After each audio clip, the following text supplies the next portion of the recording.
So, the left-hand mechanism on the accordion, this is I believe a Chinese, Japanese, made in China brand.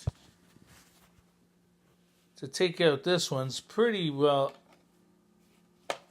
easy. Wish they were all like this. Basically, it just has this thing here. You push it that way.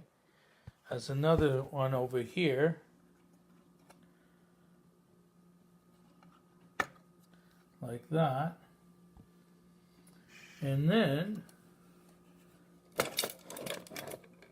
the whole thing comes out, and voila.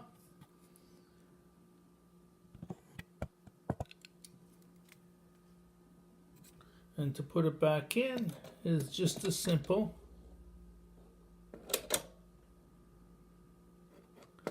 And remember, I'm doing it with one hand here.